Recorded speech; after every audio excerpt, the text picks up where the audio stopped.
Leksjon 1. Omfavne tilbakemelding. Hei Anna, jeg ville snakke med deg om presentasjonen vi holdt forrige uke. Jeg vil gjerne høre din tilbakemelding på det. Hei John. Jeg tror tilbakemelding er avgjørende for vekst.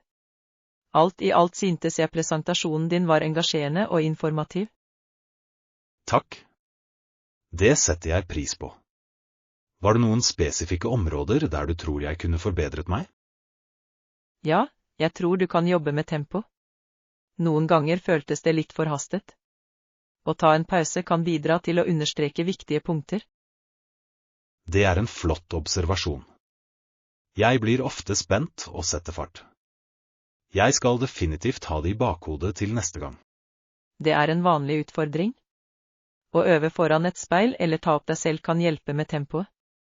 Har du prøvd det før? Det har jeg ikke, men det høres ut som en nyttig teknikk. Jeg skal prøve det. Hva syntes du om det visuelle jeg brukte?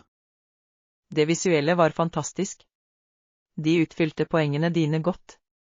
Vurder imidlertid å forenkle noen lysbilder for å unngå å overvelde publikum. Det gir mening. Jeg ønsket å inkludere mye informasjon, men enkelhet har ofte større innvirkning. Nøyaktig. Les i smore når det kommer til presentasjoner. Det lar publikum absorbere informasjonen bedre. Jeg vil huske det for fremtidige presentasjoner. Jeg tror virkelig på kontinuerlig forbedring, så tilbakemeldingen din er uvurderlig. Jeg beundrer den tankegangen. Å omfavne tilbakemeldinger er nøkkelen til personlig og profesjonell vekst. Har du satt deg noen spesifikke mål for din neste presentasjon? Ja, jeg planlegger å fokusere på klarhet og engasjement.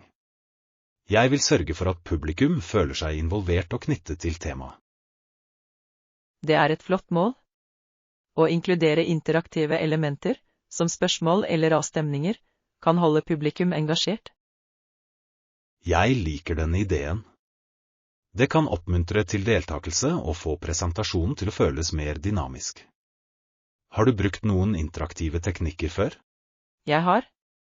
Jeg brukte en gang en direkte avstemning under en workshop, og det var en hit. Publikum elsket å se svarene deres i sanntid. Det høres spennende ut. Det må ha skapt en livlig atmosfære. Jeg skal se på å inkludere noe lignende. Definitivt. Det kan utgjøre en betydelig forskjell i hvordan publikum oppfatter presentasjonen. Hvilket tema vurderer du for din neste? Jeg tenker på å presentere effektive kommunikasjonsferdigheter. Jeg tror det er et viktig tema for alle. Det er et verdifullt emne. Kommunikasjonsevner er avgjørende både i personlige og profesjonelle omgivelser. Hvordan har du tenkt å nærme deg det? Jeg ønsker å dekke både verbal og ikke-verbal kommunikasjon, og understreker viktigheten av aktiv lytting. Det er en smart tilnærming. Aktiv lytting blir ofte oversett, men det er grunnleggende for å bygge sterke relasjoner. Nøyaktig. Det er utrolig hvor mye vi kan lære av andre når vi virkelig lytter. Jeg skal sørge for å fremheve det i presentasjonen min. Jeg er spent på å se hvordan det blir.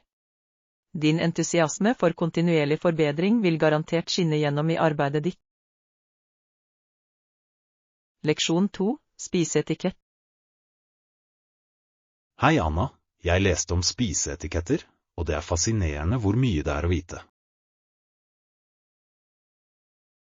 Hei John. Det er virkelig et interessant tema. Riktig etikette kan gjøre en matopplevelse morsommere for alle. Nøyaktig. For eksempel, når du ankommer en restaurant, vil en vert eller vertinne spørre deg hvor mange personer som er i festen. Ja, og det er viktig å være høflig og gi den informasjonen tidlig. Det setter tonen for resten av matopplevelsen. Høyre. Etter det guider de deg vanligvis til bordet ditt. Har du lagt merke til hvordan sitteplasser kan påvirke atmosfæren? Definitivt. Et bord ved vinduet kan være deilig, mens et roligere hjørne kan være bedre for samtale. Har du en preferanse? Jeg foretrekker et bord med fin utsikt, men jeg setter også pris på privatliv. Alt handler om å finne den rette balansen. Avtalt? Når du først har satt deg, er det vanlig å vente til alle er ved bordet før du bestiller drinker. Har du møtt forskjellige skikker mens du spiste? Ja, i noen kulturer er det vanlig å skåle før du starter måltidet. Det er en fin måte å bringe alle sammen. Det er sant. Risting kan gi en festlig følelse til måltidet. Hva pleier du å si når du skåler?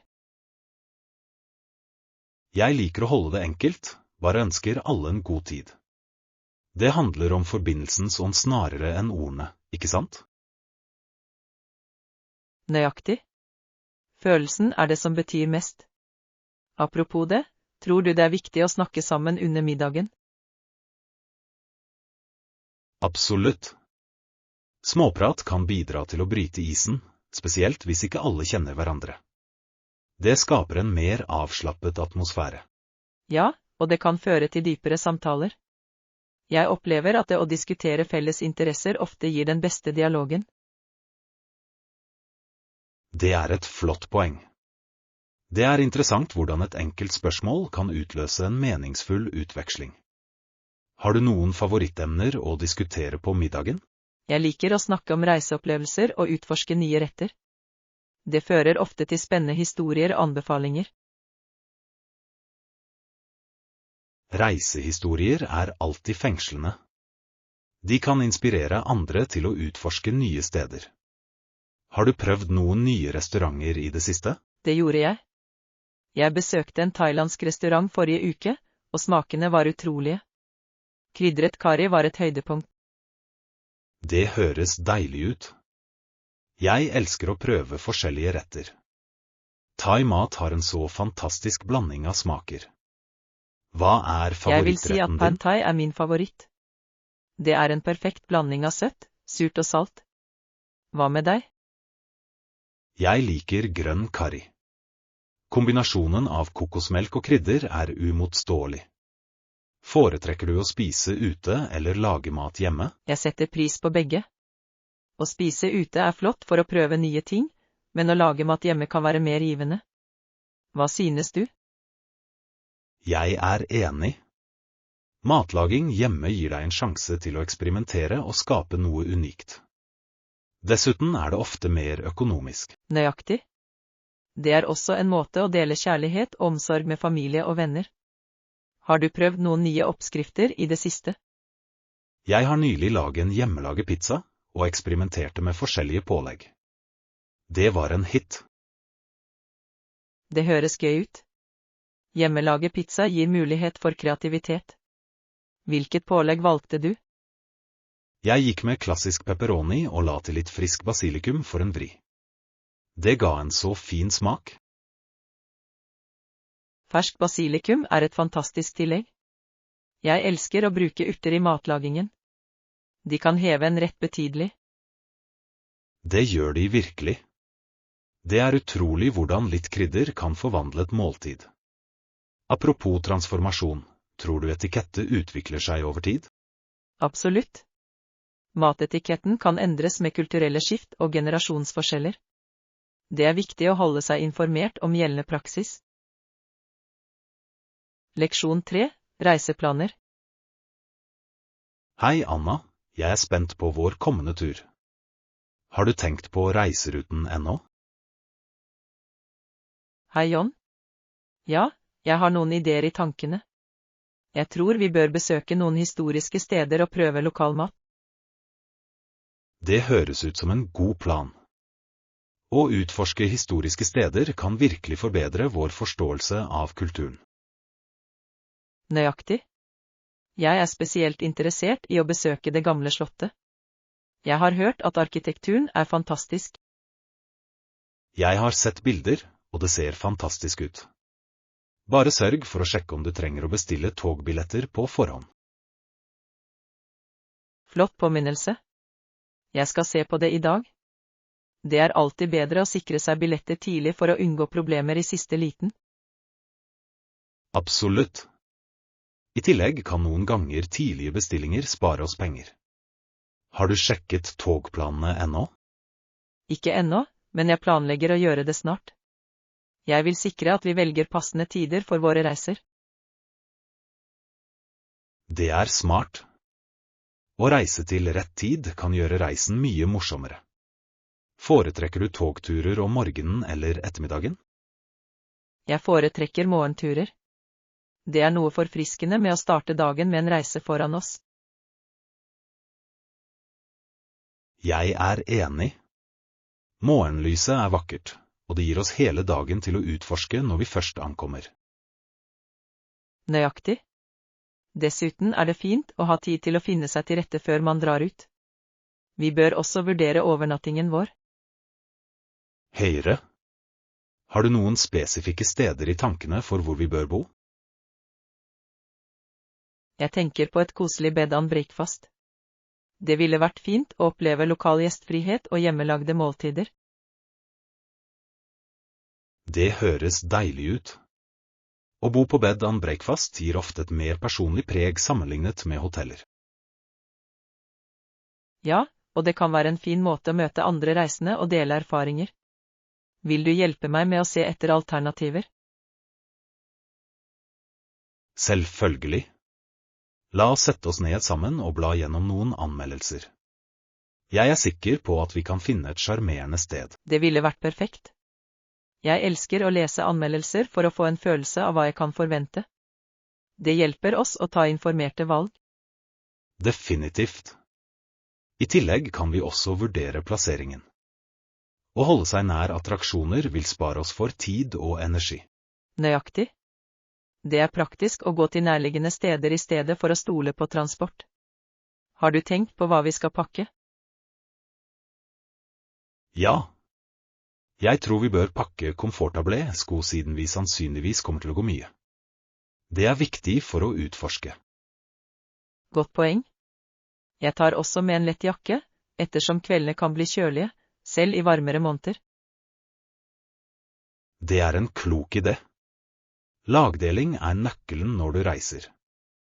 Er det noen spesifikke varer du alltid pakker?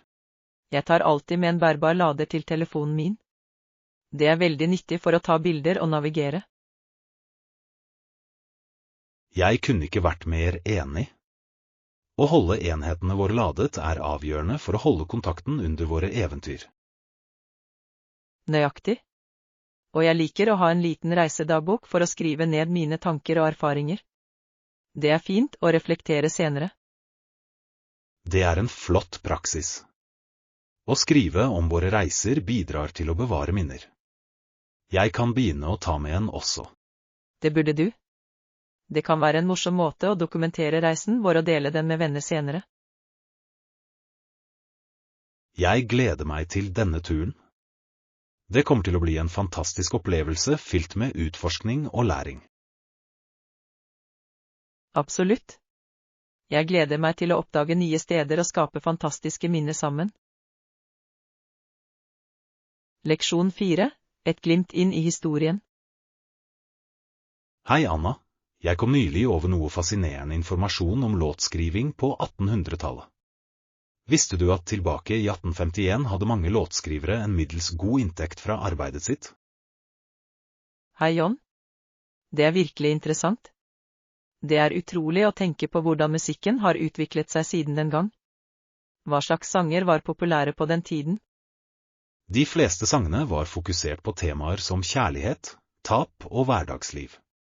Mange ble fremført i salonger og offentlige sammenkomster, noe som gjorde musikk tilgjengelig for alle. Det må ha skapt en levende sosial atmosfære. Jeg ser for meg folk samlet for å dele historier og nyte forestillinger sammen. Nøyaktig. Musikk var en betydelig del av samfunnslivet. Apropos historie, jeg leste at i 1851 hadde en bemerkelsesverdig skikkelse innen låtskriving en datter som het Marion. Virkelig? Det er spennende. Vet du hvem denne låtskriven var? Ja, det var Stephen Foster, som ofte regnes som faren til amerikansk musikk. Hans bidrag formet populærmusikken i USA. Fosters sanger er tidløse. Hans evne til å fange følelser i tekstene hans er imponerende. Har du en favorittsang av ham? Jeg er ganske glad i Susanna. Den har en fengende melodi og forteller en herlig historie. Jeg Hva liker med deg? Camptown Races. Den er så livlig, og jeg kan ikke la være å synge med når jeg hører den. De sangene har absolutt en måte å henge med på. Det er fascinerende hvordan de har holdt ut gjennom årene. Absolutt. De vekker en følelse av nostalgi og kobler oss til en annen tid. Tror du låtskrivingen har endret seg mye siden den gang? På mange måter, ja.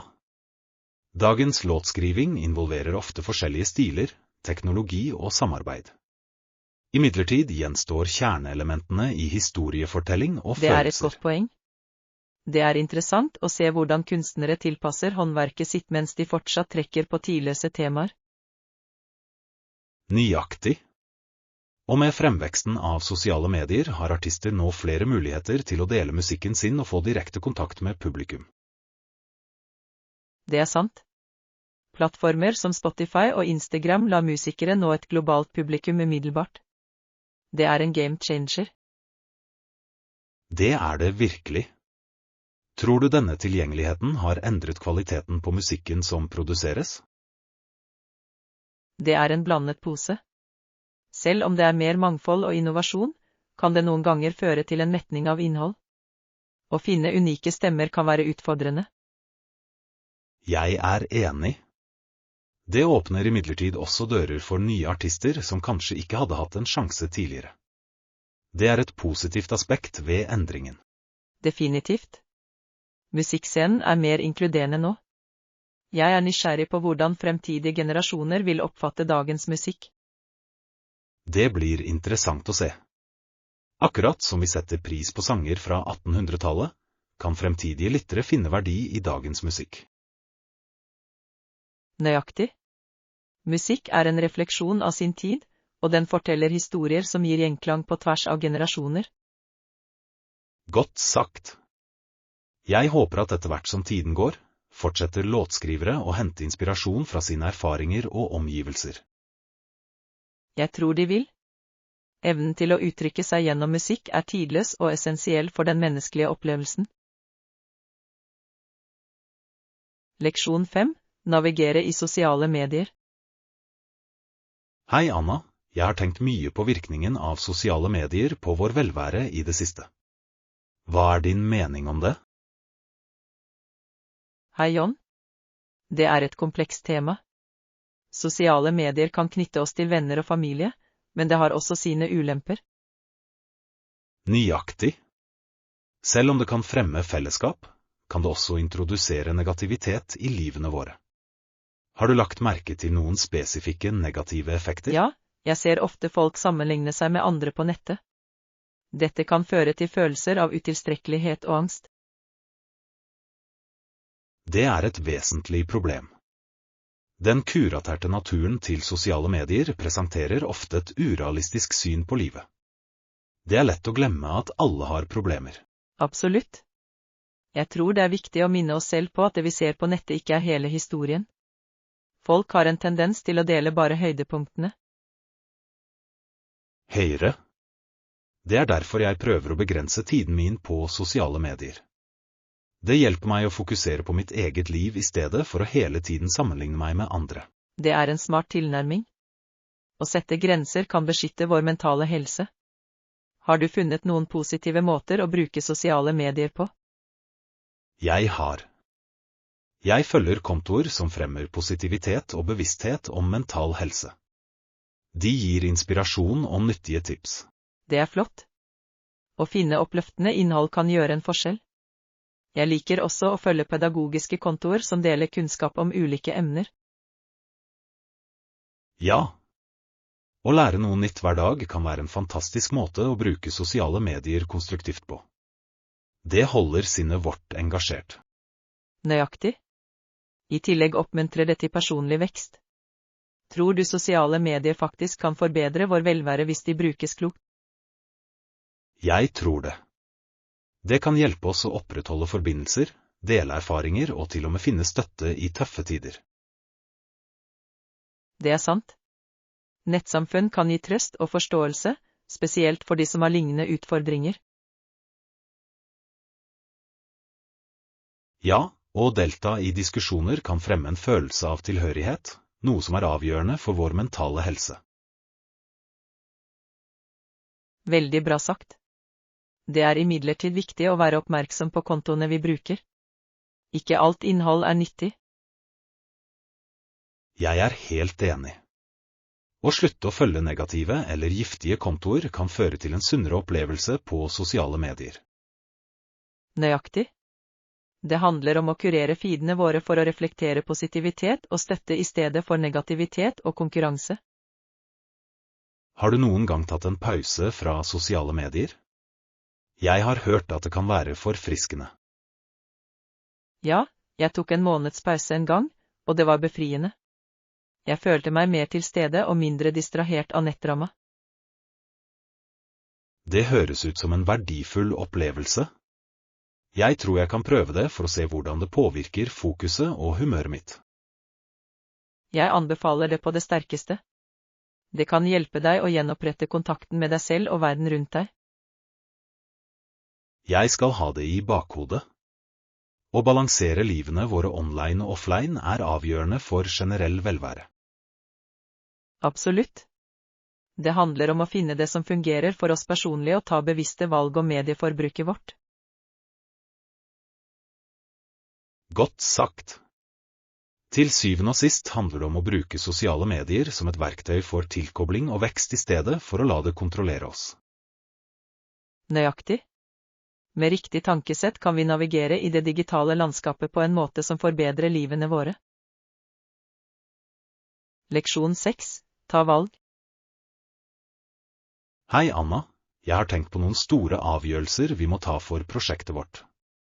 Det er en tøff avgjørelse, men jeg tror vi bør velge det som passer oss best. Hei John. Jeg er helt enig. Å ta det riktige valget er avgjørende for vår suksess. Hva er hovedalternativene vi vurderer? Vi har to hovedveier. Den ene innebærer en mer tradisjonell tilnærming, mens den andre er mer innovativ og eksperimentell. Det er interessant. Hvert alternativ har sine fordeler. Den tradisjonelle tilnærmingen kan gi stabilitet, mens den innovative kan tiltrekke seg mer oppmerksomhet. Nøyaktig. Jeg lener meg mot den innovative ruten, men jeg er også bekymret for risikoene som er involvert. Har du tenkt på de potensielle utfordringene? Ja, jeg tror den innovative tilnærmingen kan være risikabel, men den gir også muligheter for større belønninger.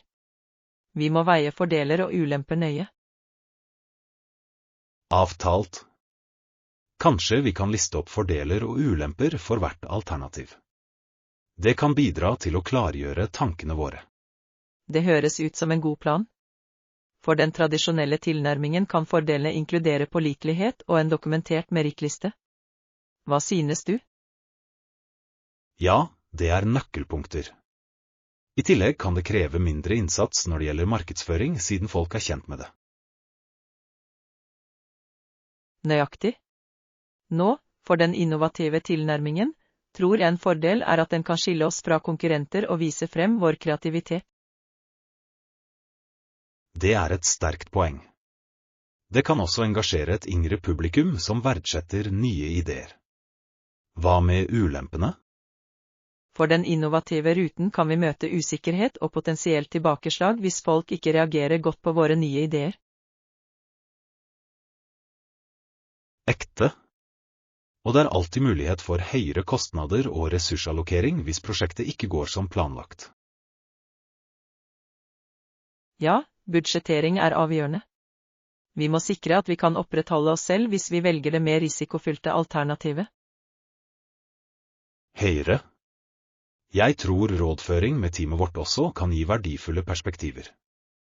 De kan ha innsikt vi ikke har vurdert. Flott idé. Å involvere teamet kan fremme en følelse av eierskap og forpliktelse til hvilken beslutning vi enn tar. Nøyaktig. Samarbeid fører ofte til bedre resultater. Det er også viktig å kommunisere vår visjon tydelig til alle involverte. Absolutt. Tidlig kommunikasjon kan bidra til å lindre bekymringer og sikre at alle er på samme side. Så hvis vi presenterer begge alternativene for teamet, kan vi samle tilbakemeldingene deres og ta en mer informert beslutning. Ja, og vi bør oppmuntre til åpen diskusjon. Alles innspill er verdifullt og kan fremheve aspekter vi kan overse. Jeg liker den tilnærmingen.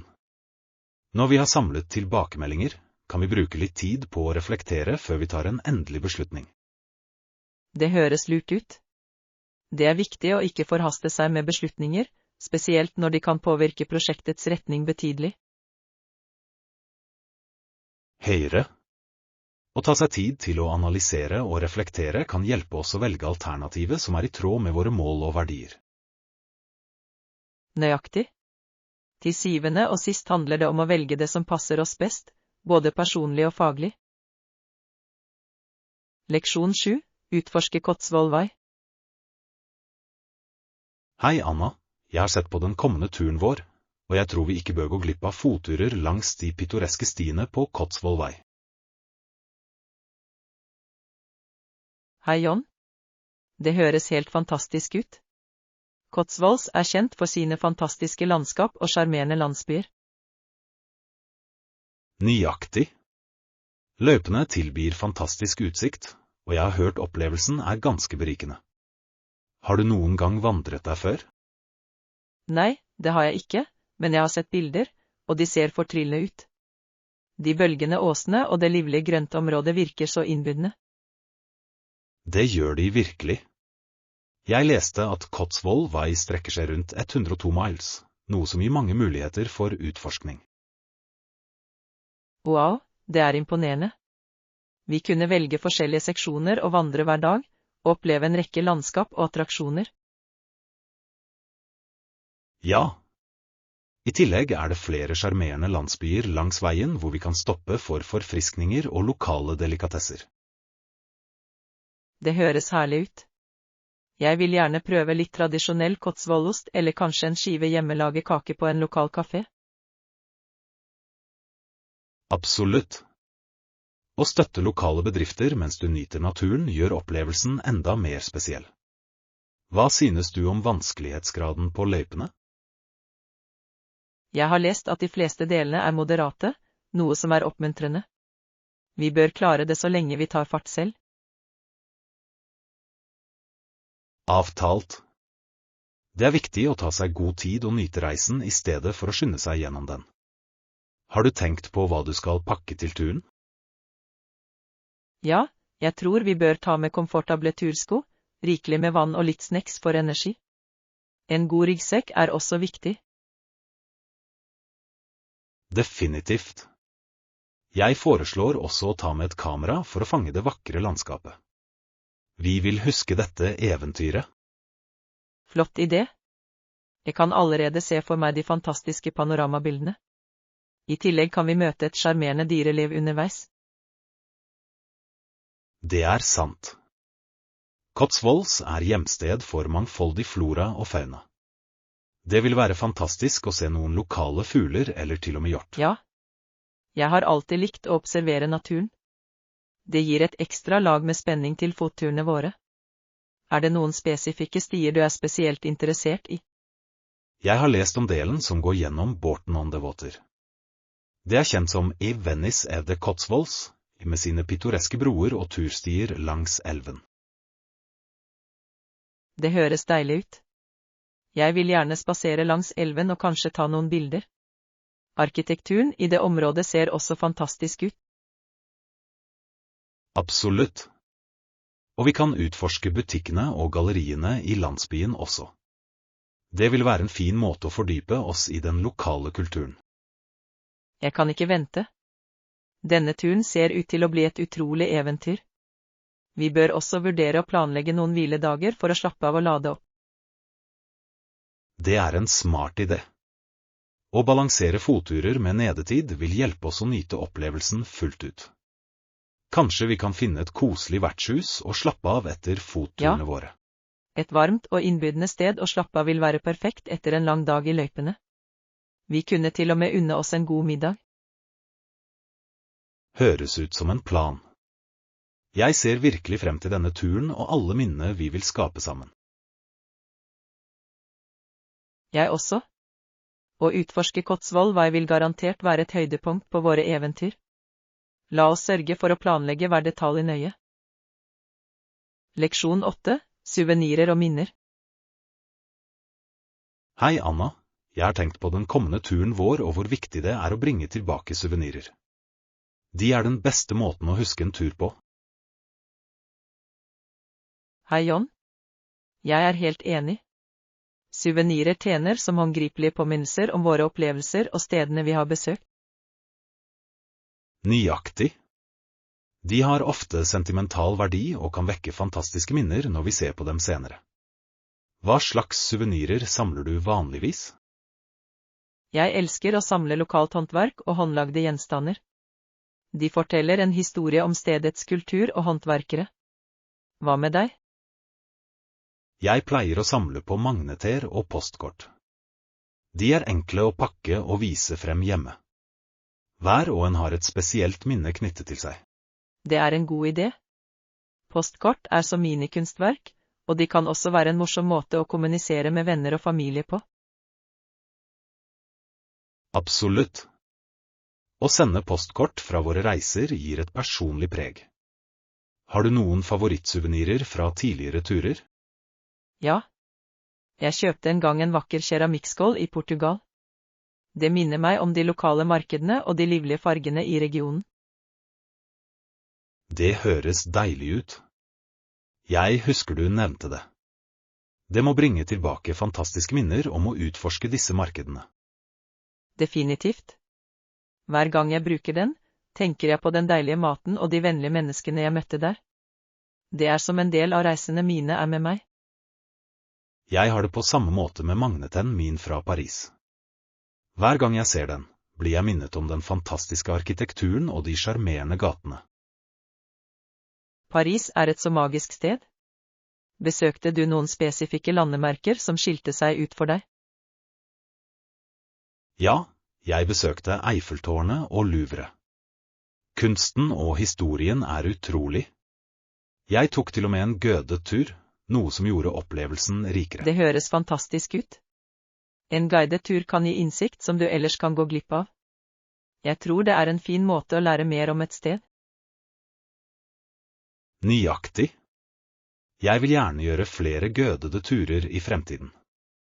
De fører ofte til uventede oppdagelser og skjulte perler. Jeg er enig. Og noen ganger kan de foreslå unike suvenirer som du ikke finner i typiske butikker. Har du noen gang funnet en spesiell suvenir gjennom en tur? Ja, under en markedstur i Mexico oppdaget jeg håndlagde smykker som jeg ellers ikke ville ha lagt merke til. Det er et vakkert stykke som jeg setter pris på. Det er fantastisk. Det er alltid hyggelig å ha en historie bak en suvenir. Det gjør det enda mer meningsfullt. Definitivt. Jeg tror at å dele disse historiene med venner og familie forbedrer opplevelsen av turen. Hva er den mest uvanlige suveniren du noen gang har tatt med tilbake? Jeg kjøpte en gang et tradisjonelt musikkinstrument i Indonesia. Det var litt utfordrende å bære, men det minner meg om musikken og kulturen der. Det er unikt. Instrumenter kan ha en så rik kulturell betydning. Har du lært å spille det? Jeg har prøvd litt, men det er ganske utfordrende. Likevel, hver gang jeg tar den opp, husker jeg de vakre forestillingene jeg var vitne til. Det er magien med suvenirer, er det ikke? De frakter oss tilbake til de øyeblikkene, uavhengig av hvor langt unna vi er. Nøyaktig. Jeg tror det er viktig å velge suvenirer som virkelig appellerer til oss, i stedet for å bare velge noe tilfeldig. Leksjon 9. Samarbeid for å lykkes. Hei, Anna. Jeg har tenkt på prosjektet vårt og hvor viktig det er for oss å utnytte hver parts ekspertise og ressurser. Det virker fornuftig å bli enige om rollene våre. Hei, John. Jeg er helt enig. Klart definerte roller kan øke effektiviteten vår og sikre at vi utnytter ferdighetene våre best mulig. Nøyaktig. For eksempel har jeg en sterk bakgrunn innen markedsføring, så jeg kan ta ledelsen på det aspektet. Hva tror du at du foretrekker å håndtere? Gitt min erfaring innen forskning og analyse, vil jeg gjerne fokusere på å samle data og innsikt. Dette vil hjelpe oss med å ta informerte beslutninger. Det høres perfekt ut. Å ha solide data vil definitivt styrke markedsføringsstrategiene våre. Vi bør også vurdere hvordan vi kan støtte hverandre gjennom hele prosessen. Absolutt. Samarbeid er nøkkelen. Vi kan planlegge regelmessige innsjekkinger for å diskutere fremgangen vår og eventuelle utfordringer vi står overfor. Flott idé. Disse møtene vil tillate oss å dele oppdateringer og brainstorme løsninger sammen. Kommunikasjon er viktig i ethvert partnerskap. Ja, og det vil hjelpe oss å holde oss på linje med målene våre. I tillegg bør vi identifisere eventuelle ressurser vi måtte trenge for å utføre oppgavene våre effektivt. Avtalt. Tror du vi trenger noen spesifikke verktøy eller programvare for dataanalyse og markedsføring?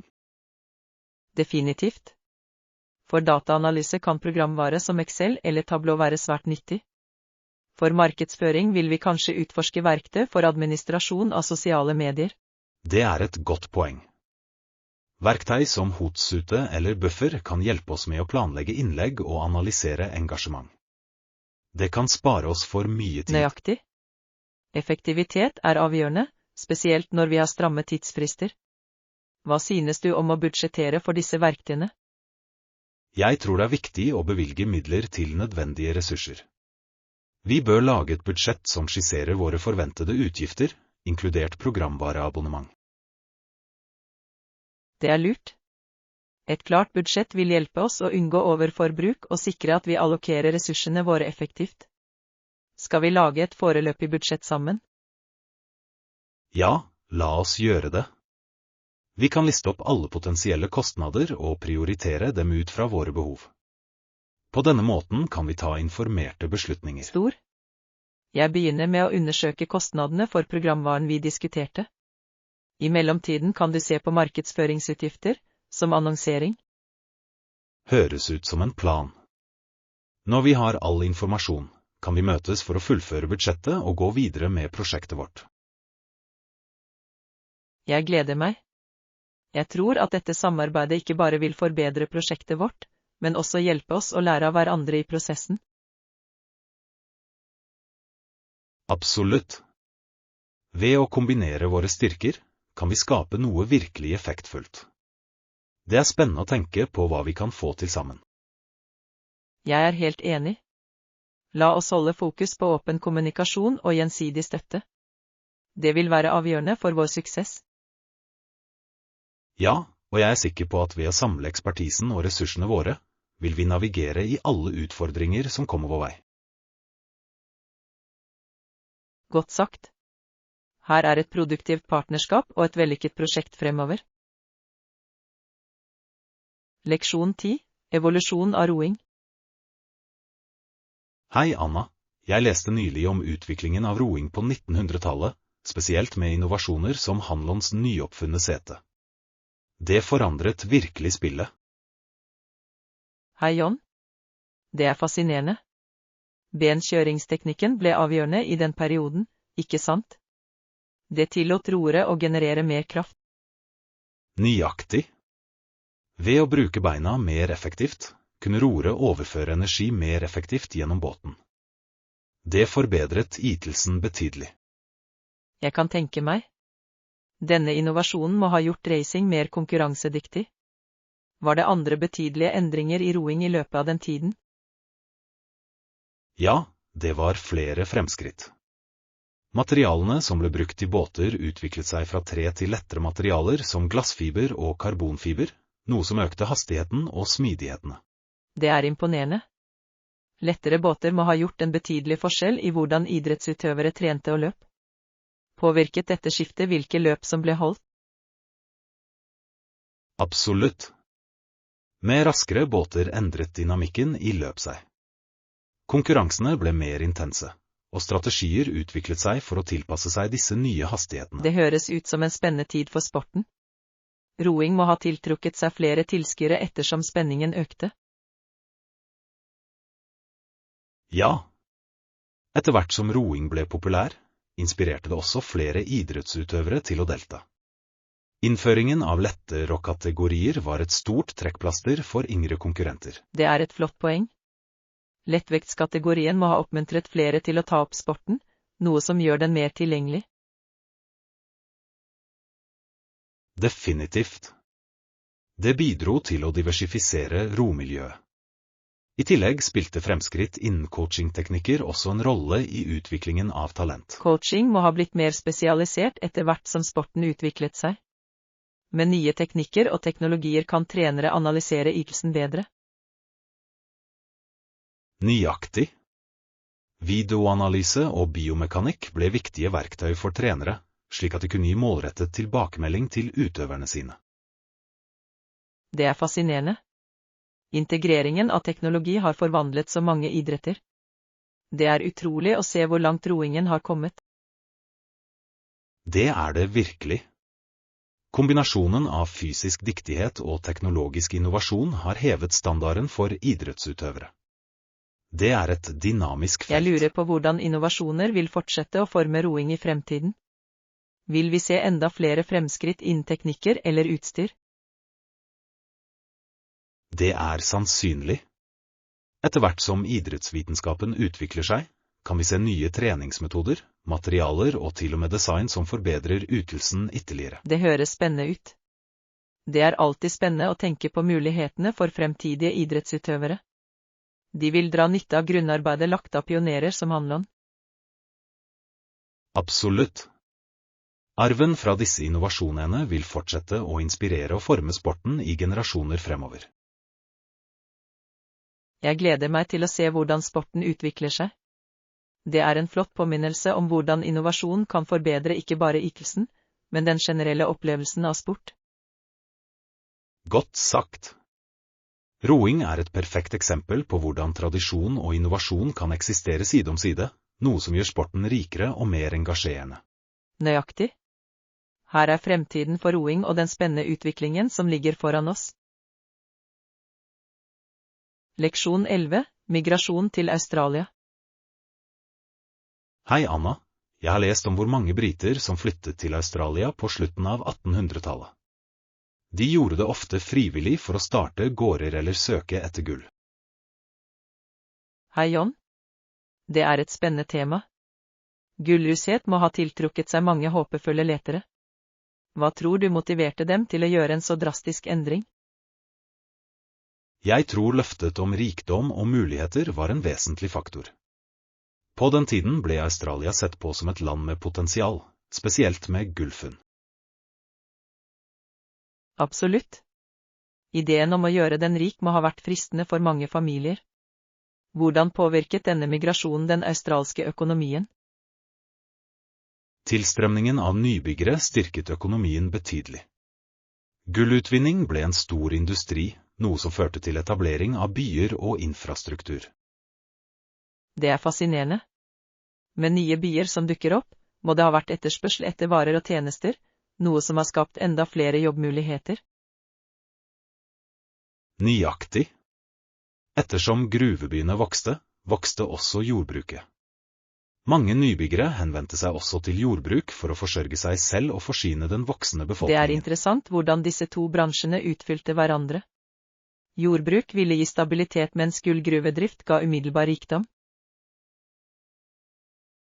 Høyre. Imidlertid hadde migrasjonen også komplekse konsekvenser, spesielt for urbefolkningen. Landene deres ble ofte overtatt for jordbruk og gruvedrift. Det er et avgjørende poeng. Påvirkningen på urfolkssamfunn er et viktig aspekt av Australias historie som ikke bør overses. Ja, å forstå at historien gir dybde til vår kunnskap om Australia i dag. Det er en påminnelse om hvordan migrasjon kan forme samfunn på ulike måter. Definitivt. Historiene til de tidlige nybyggerne er overbevisende.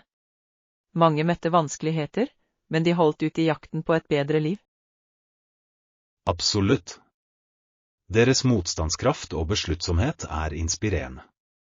Tror du det er paralleller til moderne migrasjonstrender? Ja, det finnes. I dag migrerer mange mennesker på jakt etter bedre muligheter, enten det gjelder arbeid, utdanning eller sikkerhet. Motivasjonene forblir like på mange måter. Det er en god observasjon. I likhet med de tidlige nybyggerne, møter moderne migrante ofte utfordringer, men de bidrar også betydelig til deres nye samfunn. Nøyaktig. Hver migrasjonsbølge bringer med seg sin egen unike kultur og ferdigheter, og beriker samfunnet som helhet. Det er en kontinuerlig syklus av vekst og tilpasning. Godt sagt. Det er fascinerende å tenke på hvordan historien gjentar seg på noen måter. Migrasjon har alltid vært en del av menneskelig erfaring. Ja, og å forstå disse historiske kontekstene kan hjelpe oss å sette pris på den mangfoldige bakgrunnen til mennesker i Australia i dag. Jeg er helt enig. Det er viktig å lære av fortiden når vi navigerer i aktuelle problemstillinger knyttet til migrasjon og integrering. Absolutt. Denne diskusjonen har utdypet min forståelse av betydningen av migrasjon for å forme nasjoner og kulturer. Leksjon 12. Godhet er viktig. Hei Anna, jeg har tenkt på hvordan uvennlig oppførsel kan påvirke barn. Noen ganger sier eller gjør voksne ting som gjør barna veldig ulykkelige. Hei John. Det er et viktig tema. Barn er spesielt følsomme for voksnes ord og handlinger, og negativitet kan ha varige effekter. Nøyaktig. Jeg har lagt merke til at selv enkle kommentarer kan påvirke et barns selvtillit. Har du noen gang sett dette skje i en skole eller sosial setting? Ja, det har jeg. Jeg husker en situasjon der en lærer kom med en avvisende bemerkning om en elevs kunstverk. Barnet var synlig opprørt og mistet tilliten til sin kreativitet. Det er hjerteskjærende. Det viser hvor avgjørende det er for voksne å være oppmerksomme på ordene sine. Positiv forsterkning kan oppmuntre barn til å uttrykke seg fritt. Absolutt. Oppmuntring kan gjøre en verden av forskjell. I stedet for å kritisere, er det ofte mer effektivt å gi konstruktive tilbakemeldinger som hjelper barn å vokse. Høyre. Jeg tror det også er viktig for voksne å modellere godhet. Barn lærer mye ved å observere hvordan voksne samhandler med andre. Nøyaktig. Når voksne viser empati og respekt, er det mer sannsynlig at barn adopterer denne atferden selv. Det skaper en positiv syklus. Ja. Det er fascinerende hvordan vennlighet kan bølge gjennom lokalsamfunn. Når en person opptrer vennlig, inspirerer det ofte andre til å gjøre det samme. Definitivt. Jeg har sett dette skje i nabolag der samfunnsmedlemmer støtter hverandre. Det fremmer en følelse av tilhørighet og trygghet for barna. Det er et flott poeng. Å føle seg trygg er avgjørende for et barns utvikling. Når de ser vennlighet rundt seg, føler de seg mer selvsikre og støttet. Ja. Det er også viktig for voksne å ta opp uvennlig oppførsel når det oppstår. Å ignorere det kan føre til et giftig miljø, spesielt for barn. Absolutt. Å lære barn hvordan de skal håndtere uvennlighet er like viktig. De må lære å stå opp for seg selv og andre på en respektfull måte. Ja, å lære konfliktløsningsferdigheter kan styrke barn. De bør vite hvordan de skal uttrykke følelsene sine og løse uenigheter på fredelig vis. Godt sagt. Det er en verdifull livsferdighet. Det er fascinerende å tenke på hvordan disse leksjonene former deres fremtidige interaksjoner og relasjoner. Nøyaktig. Ved å innpodde vennlighet og respekt kan vi bidra til å skape en generasjon som verdsetter empati og forståelse. Ja. Det er en håpefull visjon. Jeg tror små vennlighetshandlinger kan føre til betydelige endringer i samfunnet over tid. Absolutt. Hver handling teller. Det er viktig for oss å oppmuntre og feire godhet, uansett hvor liten den kan virke. Jeg kunne ikke vært mer enig. La oss fortsette å fremme godhet i lokalsamfunnene våre og gjøre en bevisst innsats for å løfte de rundt oss. Ja, la oss gjøre det. Sammen kan vi skape en mer medfølende verden for alle, spesielt for barna våre. Leksjon 13. Utforske lokale landemerker. Hei Anna, jeg lurte på om det er noen interessante landemerker i nærheten av parken vi besøkte forrige helg. Hei John. Ja, det er noen få bemerkelsesverdige steder i nærheten. For eksempel er det en lekeplass som er ganske populær blant familier. Det høres herlig ut. Lekeplasser er flotte steder for barn å sosialisere og nyte utendørsaktiviteter. Hva annet er rundt? I tillegg til lekeplassen er det en liten dam hvor folk ofte går for å mate endene. Det er et fredelig sted å slappe av og nyte naturen. Jeg kan tenke meg. En dam gir en så nydelig touch til en park. Vet du om det er noen benker hvor folk kan sitte og nyte utsikten? Ja, det er flere benker rundt dammen. De gir et perfekt utsiktspunkt for å observere endene og det omkringliggende landskapet. Det høres fantastisk ut. Det er fint å ha steder hvor folk kan sitte og slappe av. Er det noen turstier rundt parken? Absolutt. Det er godt vedlikeholdte turstier som snor seg gjennom parken, noe som gjør det enkelt for folk å utforske alle de forskjellige områdene. Det er fantastisk. Turstier oppmuntrer til fysisk aktivitet og kan være en fin måte å nyte den friske luften på. Holdes det noen spesielle arrangementer i parken? Ja, parken arrangerer ofte samfunnsarrangementer som utendørs filmkvelder og sesongbaserte festivaler. Disse samlingene bringer mennesker sammen og skaper en følelse av fellesskap. Disse arrangementene høres ut som veldig gøy. Det må være en fin måte for naboer å bli bedre kjent med hverandre på. Pleier du å delta på noen av disse arrangementene? Jeg prøver å være med når jeg kan. Det er alltid hyggelig å se familier og venner komme sammen for en god tid. I tillegg er det ofte levende musikk eller lokale matleverandører. Levende musikk og lokal mat gir en perfekt kombinasjon. Det forvandler parken til en livlig atmosfære. Har du en favorittbegivenhet? Jeg liker spesielt sommerfestivalen. Det er spill for barn, matboder og til og med håndverksboder hvor lokale håndverkere selger arbeidet sitt. Det høres herlig ut. Å støtte lokale håndverkere er så viktig. Det øker ikke bare den lokale økonomien, men fremmer også kreativiteten i samfunnet. Nøyaktig. Det er flott å se så mye talent på et sted.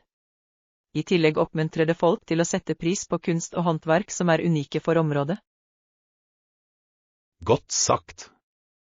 Jeg tror det er avgjørende å feire lokal kultur. Er det noen historiske landemerker i nærheten også? Ja, det er et gammelt listhus som dateres tilbake over et århundre. Det er en vakker struktur og fungerer ofte som et bakteppe for bryllupsbilder. Det er herlig. Listhus har en så sjarmerende appell. Det må være hyggelig for par å ha et så pittoresk sted for deres spesielle dag. Absolutt. Listhuset gir parken et romantisk preg. Det er også et fint sted for fellesskapssamlinger og konserter. Det høres ut som parken virkelig har mye å tilby. Jeg vil gjerne utforske det videre, spesielt under en av disse fellesskapsbegivenhetene. Det burde du. Det er en fantastisk måte å oppleve den lokale kulturen og møte nye mennesker. Dessuten er det alltid noe nytt å oppdage. Leksjon 14. Velge riktig sykkel. Hei Anna, jeg tenkte på planen vår om å kjøpe nye sykler denne helgen. Det er en god plan. Hei John. Jeg er enig. Det er spennende å velge nye sykler. Vi bør også prøvekjøre syklene før vi bestemmer oss for hvilke vi skal kjøpe. Absolutt. Testkjøring er viktig. Det vil gi oss en følelse av hvordan hver sykkel håndterer og om den passer våre behov. Hvilken type sykkel vurderer du? Jeg lener meg mot en hybridsykkel. Jeg vil ha noe allsidig som tåler både bygater og lysløper. Hva med deg? Jeg tenker på en terrengsykkel. Jeg liker å sykle i tøffere terreng og utforske stier, så jeg vil ha noe å bygge for det formålet. Det gir mening. Terrengsykler er flotte for terrengeventyr. Har du forsket på spesifikke modeller? Ja, jeg har sett på noen få merker kjent for deres holdbarhet og ytelse. Jeg er spesielt interessert i fjæringssystemet, da det kan påvirke komforten i stor grad. Godt poeng. Et godt fjæringssystem kan utgjøre en stor forskjell, spesielt på humpete stier. Leter du etter noen spesifikke funksjoner? Jeg vil ha en sykkel med skivebremser for bedre stoppkraft, spesielt under våte forhold. Sikkerhet er en topp prioritet for meg. Det er veldig viktig. Skivebremser er definitivt fordelaktige for terrengsykling. Jeg vurderer også en lett ramme for lettere manøvrerbarhet. Lette rammer er flotte for både hastighet og kontroll. Det er interessant hvordan teknologi har forbedret sykkeldesign gjennom årene. Ja, fremskritt innen materialer og konstruksjon har gjort sykler mer effektive og hyggelige å sykle. Det er fascinerende å se hvordan de utvikler seg. Jeg er enig. Og med så mange tilgjengelige alternativer, er det nyttig å ha en klar idé om hva vi ønsker. Har du tenkt på budsjettet ditt? Ja, jeg tror det er lurt å sette et budsjett før vi begynner å handle. Kvalitetssykler kan være en investering, men det finnes også gode mellomklassealternativer. Nøyaktig. Vi bør balansere kvalitet med rimelighet. Det er viktig å finne en sykkel som dekker våre behov uten å tømme banken. Definitivt. Jeg synes også vi bør vurdere garantien og ettersalgsservicen. Det er godt å ha støtte hvis vi støter på problemer senere. Det er en smart tilnærming. En solid garanti kan gi trygghet. Jeg skal sørge for å spørre om det når vi er i butikken. Flott idé. Og mens vi er der, bør vi også sjekke tilbehøret vi måtte trenge, som hjelmer og lys. Sikkerhet først. Absolutt. En god hjelm er avgjørende for beskyttelse. Vi bør også se på sykkellåser for å holde syklene våre sikre når vi ikke sykler. Ja, det er avgjørende å investere i riktige låser, spesielt i travle områder der tyveri kan være et problem. Det er bedre å være trygg enn å beklage. Nøyaktig. Jeg er spent på denne shoppingturen. Det føles godt å investere i noe som fremmer kondisjon og utendørsaktivitet. Jeg føler det på samme måte. Å sykle vil åpne for nye muligheter for eventyr og utforske omgivelsene våre. Ja. I tillegg er det en fin måte å nyte den friske luften og opprettholde en sunn livsstil. Jeg gleder meg til å se hva vi finner. Jeg også. La oss sørge for å ta oss god tid under testturene og virkelig vurdere hvordan hver sykkel føles. Det er en viktig avgjørelse. Leksjon 15. Fremtidige ambisjoner. Hei Anna, jeg har tenkt mye på mine fremtidige studier. Jeg heller mot å studere bedriftsøkonomi. Hei John. Det høres ut som et solid valg. Bedriftsadministrasjon dekker et bredt spekter av emner og kan føre til mange karrieremuligheter. Nøyaktig. Jeg tror det vil åpne flere dører for meg på ulike felt. Har du noen tanker om hva du kan studere? Jeg vurderer å ta en grad i miljøvitenskap. Jeg brenner for bærekraft og ønsker å bidra til å beskytte planeten vår. Det er fantastisk. Miljøvitenskap er stadig viktigere. Det er flott at du ønsker å ha en positiv innvirkning. Hva er spesielt interessert i det? Jeg er spesielt interessert i fornybar energi og bevaringsarbeid. Jeg tror å finne bærekraftige løsninger er avgjørende for fremtidige generasjoner. Absolutt. Med klimaendringer som et så presserende problem, kan fokuset ditt føre til meningsfulle fremskritt. Har du utforsket noen spesifikke programmer ennå? Ja, jeg har undersøkt noen få universiteter som tilbyr sterke miljøprogrammer. Jeg ser også etter praksisplasser som kan gi praktisk erfaring. Det er et smart trekk. Å få praktisk erfaring mens du studerer kan virkelig forbedre forståelsen din og gjøre deg mer konkurransedyktig på arbeidsmarkedet. Nøyaktig. Jeg tror praktisk erfaring er uvurderlig. Det bidrar til å bygge bro mellom teori og anvendelse i den virkelige verden. Hva med bedriftsøkonomi? Jeg tror det vil gi meg en helhetlig forståelse av hvordan organisasjoner fungerer. Fra finans til markedsføring, det er et godt avrundet felt. Det høres spennende ut. Bedriftsadministrasjon kan også utstyre deg med viktige lederegenskaper. Har du et spesifikt område innen virksomheten du ønsker å fokusere på? Jeg er spesielt interessert i entreprenørskap. Jeg har alltid drømt om å starte min egen virksomhet en dag, så det er viktig å lære det grunnleggende. Det er inspirerende. Entreprenørskap krever kreativitet og robusthet. Har du tenkt på hva slags virksomhet du vil starte? Jeg har noen ideer.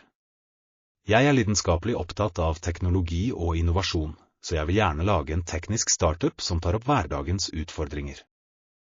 Det er en flott nisje. Teknologien fortsetter å utvikle seg raskt, og det er alltid nye problemer å løse. Hva inspirerte deg til å følge denne veien?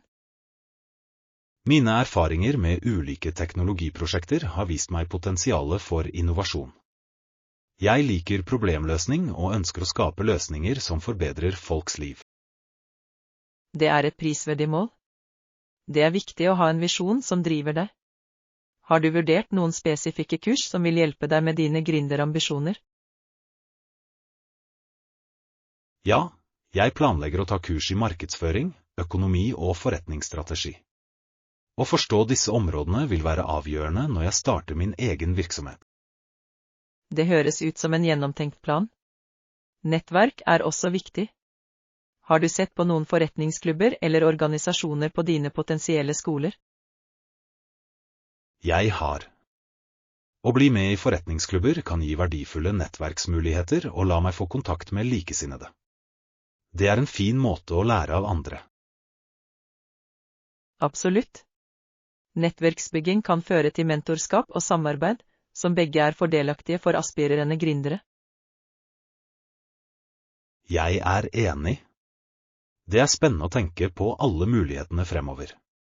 Jeg er ivrig etter å starte denne reisen og se hvor den fører meg. Det burde du være. Med din besluttsomhet og klare mål, er jeg sikker på at du vil oppnå store ting i studiene og utover. Leksjon 16. Forfriskende sommerdrinker. Hei Anna, med det varme været som nærmet seg, tenkte jeg at vi skulle lage noen forfriskende drinker til vår neste piknik. Hei John. Det er en god idé. Ingenting slår en kald drink på en varm dag. Hva har du i tankene? Jeg skal pakke litt limonade og kanskje en fruktpunch. Begge er perfekte for sommeren og veldig enkle å lage. Lemonade er en klassiker. Har du en spesiell oppskrift, eller foretrekker du den tradisjonelle versjonen? Jeg pleier å holde meg til den tradisjonelle oppskriften, men jeg liker å tilsette fersk mynte for en liten vri. Det tilfører en forfriskende smak. Mint høres herlig ut. Jeg har også sett oppskrifter som inkluderer jordbær eller bringebær. De kunne tilføre en fin sødme til limonaden. Det er et fantastisk forslag. Å tilføre limonade med bær vil gi den en vakker farge og ekstra smak. Det bør vi definitivt prøve. Absolutt. Og for fruktpunchen, har du en blanding av frukt i tankene? Jeg tror en blanding av sitrus og tropiske frukter ville vært deilig. Ja, jeg tenkte å bruke appelsiner, ananas og kanskje litt mango. Det ville skape en levende og velsmakende drink. Det høres forfriskende ut. Du kan også legge til litt sprudlende vann for å gi den et brusende kick. Det ville være perfekt for en sommerpiknik. Flott idé. Boblene ville få det til å føles festlig.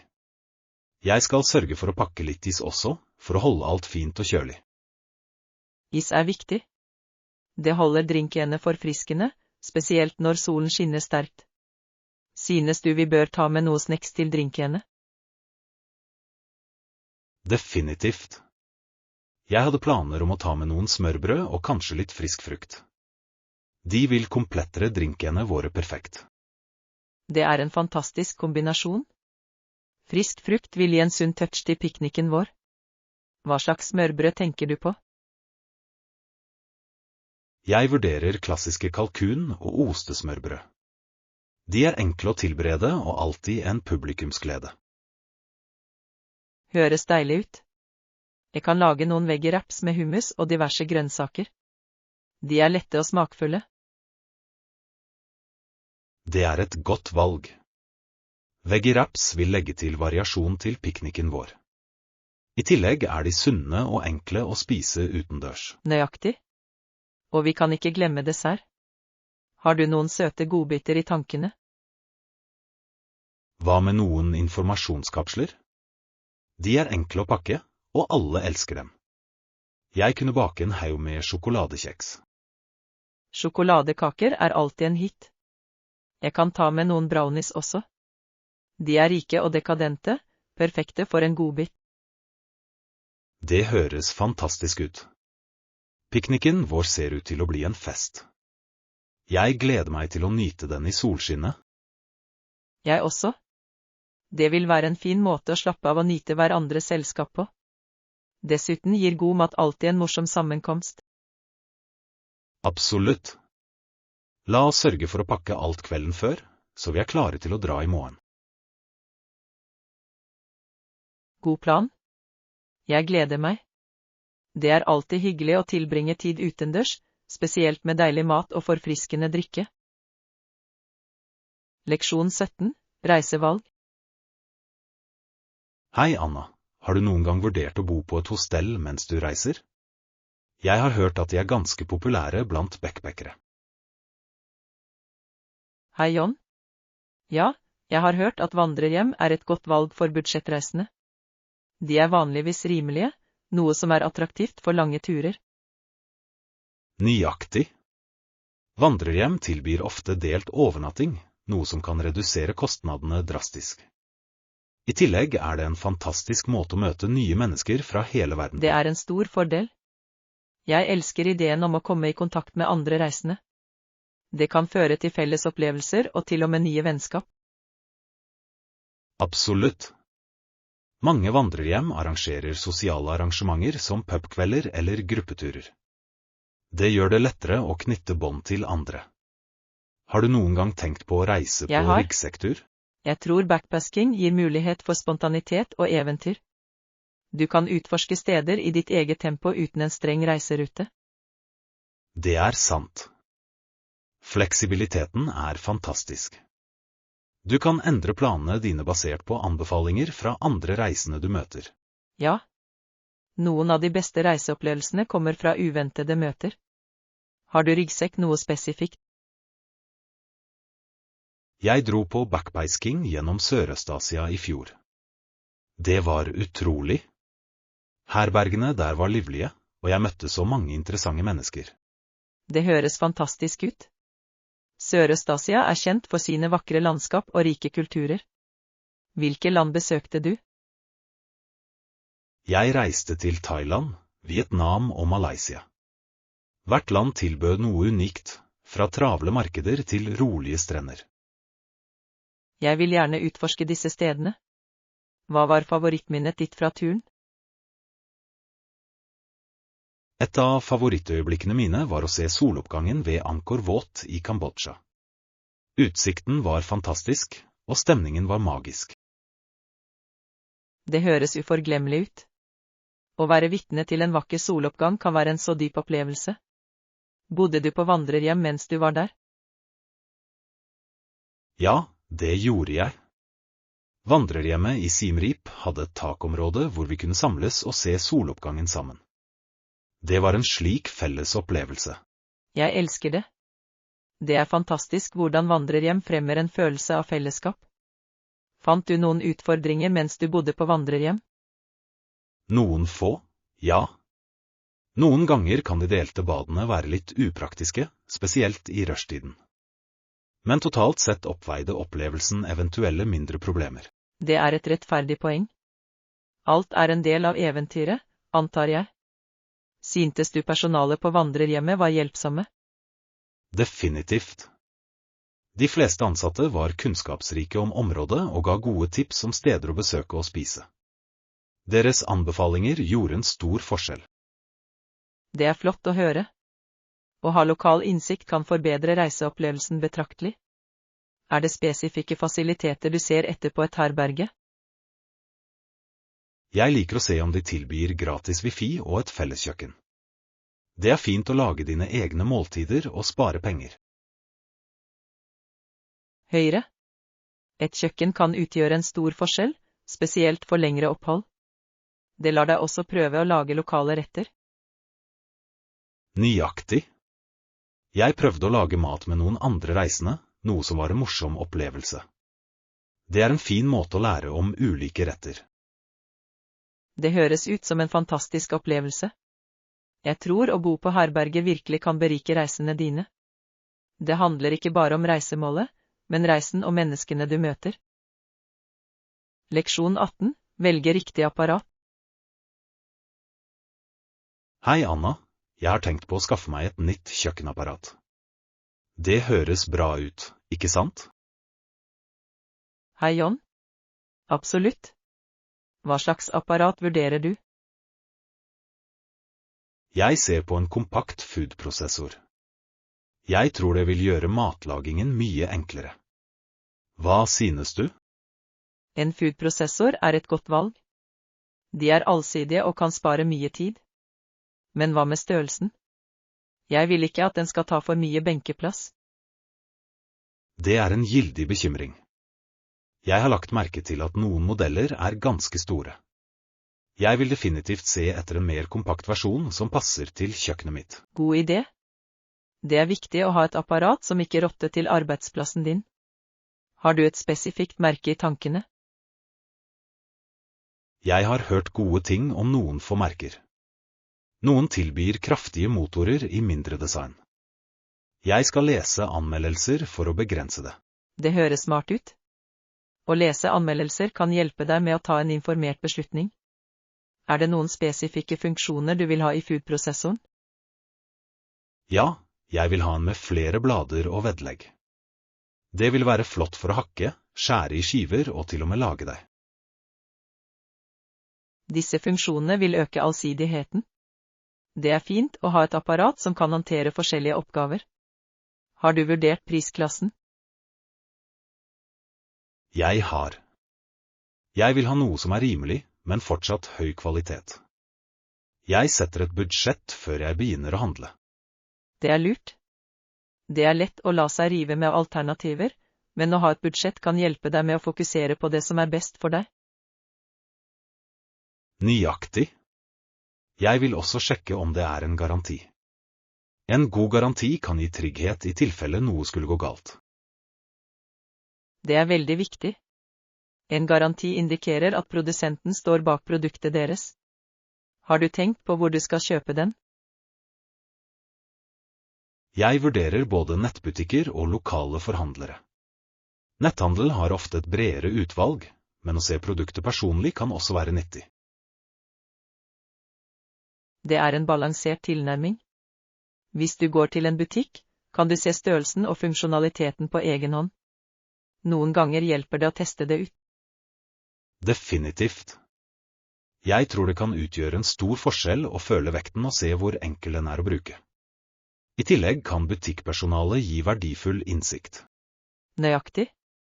De kan ha anbefalinger basert på tilbakemeldinger fra kunder. Tross alt vet de hva som selger godt og hvorfor. Det er sant. Jeg skal ha det i bakhodet mens jeg handler. Jeg er spent på å finne en foodprosessor som passer perfekt til mine behov. Jeg er også spent på deg. Når du har det, må du vise meg hvilke deilige måltider du lager. Absolutt. Jeg gleder meg til å lage noen sunne retter. Det blir gøy å eksperimentere med nye oppskrifter. Sikkert. Matlaging kan være en så givende opplevelse, spesielt når du deler kreasjonene dine med venner. Ja. Jeg elsker å arrangere middagsselskaper, og en foodprosessor vil definitivt hjelpe meg å tilberede måltider mer effektivt. Det høres ut som en fantastisk plan. Å ha de riktige verktøyene gjør matlagingen mye morsommere. Jeg gleder meg til å smake på dine kulinariske kreasjoner. Leksjon 19. Bærekraftige motevalg. Hei, Anna. Jeg har tenkt på å friske opp garderoben min. Jeg ønsker å gjøre det på en mer bærekraftig måte. Hei, John. Det er en fantastisk tilnærming. Bærekraftig mote blir stadig viktigere. Det bidrar definitivt til å redusere avfall og støtter etisk praksis. Nøyaktig. Jeg har lest at fast fashion bidrar mye til miljøspørsmål. Jeg vil gjerne investere i kvalitetsprodukter som varer lenger. Det er en smart avgjørelse. Å investere i plagg av høyere kvalitet betyr at du ikke trenger å bytte dem så ofte, noe som er bedre for planeten. Jeg er enig. I tillegg er det en fin måte å bli kreativ med stilen min. Jeg kan mikse og matche tidløse stykker i stedet for å stadig kjøpe nye trender. Absolutt. Tidløse plagg kan være allsidige og kan kles opp eller ned for forskjellige anledninger. Har du noen spesifikke ting i tankene? Jeg ser etter et par klassiske jeans og noen få topper i nøytrale farger. Dette er stifter som kan pers med nesten hva som helst. Gode valg. Nøytrale farger er enkle å jobbe med. Har du vurdert å handle i bruktbutikker eller bruktbutikker? Ja, det har jeg. Sparsommelighetsshopping er en utmerket måte å finne unike stykker samtidig som den er bærekraftig. Det er som en skattejakt. Nøyaktig.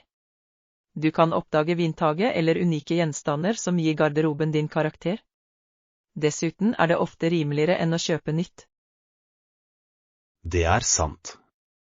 Jeg elsker ideen om å gi klær et nytt liv. Det føles godt å vite at jeg har en positiv innvirkning. Definitivt. Et annet alternativ er å se etter merker som prioriterer bærekraftige materialer, som organisk bomull eller resirkulerte stoffer. Det er et flott poeng. Bærekraftige merkevarer blir mer populære, og mange tilbyr stilige alternativer. Jeg vil gjerne støtte disse selskapene. Ja. Ved å velge bærekraftige merker oppmuntrer du dem til å fortsette sin miljøvennlige praksis. Hvert kjøp betyr noe. Jeg er helt enig. Jeg tror også det er viktig å vurdere hvordan man tar vare på klærne for å forlenge levetiden. Absolutt. Vasking av klær i kaldt vann og lufttørking kan bidra til å redusere energiforbruket og forhindre slitasje. Det er gode tips. Jeg vil definitivt være mer oppmerksom på hvordan jeg tar vare på klærne mine. Bærekraft er en reise, ikke bare et reisemål. Godt sagt. Det handler om å ta bedre valg over tid. Har du tenkt på å organisere klesbytte med venner? Det er en genial idé. En klesbytte kan være en morsom måte å friske opp garderobene våre uten å bruke penger. Dessuten fremmer det bærekraft. Nøyaktig. Det er en fin måte å dele klær og finne nye favoritter samtidig som det reduserer avfall. Jeg vil gjerne delta. Jeg også. Vi kunne samle en vennegjeng og gjøre det til et morsomt arrangement. Vi kan til og med inkludere snacks og drinker for å gjøre det morsommere. Det høres perfekt ut. Det ville være en flott mulighet til å sosialisere seg samtidig som man er miljøbevisst. La oss planlegge det. Leksjon 20. Tidsstyringstips. Hei, Anna. Nei. Jeg skjønte nettopp at jeg har et prosjekt i morgen, og jeg har ikke begynt ennå. Da må jeg skynde meg. Hei, John. Ikke bekymre deg, du har tid. Det er fortsatt tidlig på dagen. Hvor mye arbeid har du igjen? Jeg må skrive en rapport og lage en presentasjon. Jeg føler meg litt overveldet, for å være ærlig. Det er forståelig. Når du har mye å gjøre, kan det være stressende. Har du tenkt på å dele det opp i mindre oppgaver? Det er en god idé. Hvis jeg deler opp arbeidet i seksjoner, føles det kanskje mer overkommelig. Jeg begynner med rapporten først. Flott valg. Å skrive rapporten vil gi deg et solid grunnlag for presentasjonen. Hvor lang tid tror du det vil ta? Jeg tror det vil ta ca. 2 timer. Etter det kan jeg fokusere på lysbildene. Jeg håper jeg kan fullføre alt i tide. Jeg tror du kan gjøre det. Bare hold fokus og minimer distraksjoner. Kanskje slå av telefonen eller finne et rolig sted å jobbe. Det er et godt tips. Jeg setter en tidtaker på 25 minutter og jobber uten avbrudd. Da kan jeg ta en liten pause. Pomodoro-teknikken er effektiv. Det bidrar til å opprettholde konsentrasjonen samtidig som det tillater regelmessige pauser. Hvordan forbereder du deg vanligvis til en presentasjon? Jeg liker å lage en klar disposisjon først.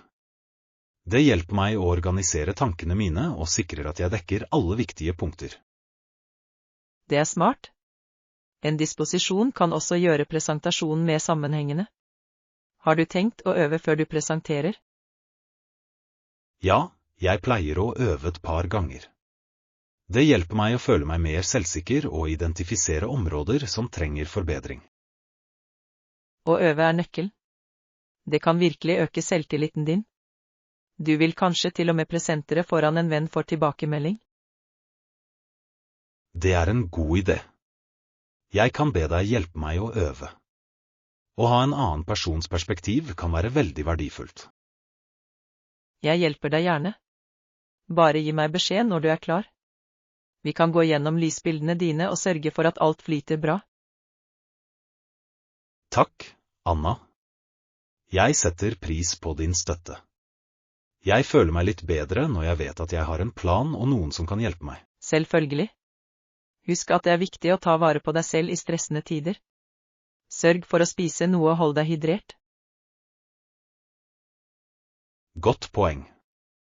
Jeg tar en matbit og litt vann mens jeg jobber. Det er lett å glemme disse tingene når du er fokusert. Ja, men de er avgjørende for å opprettholde energien og konsentrasjonen. Du har dette, John. Bare ta det et skritt av gangen. Takk. Jeg begynner med rapporten nå og holder deg oppdatert på fremgangen min. Jeg føler meg mer optimistisk allerede. Det er ånden. Jeg gleder meg til å se den endelige presentasjonen din. Bare husk å puste og være positiv gjennom hele prosessen.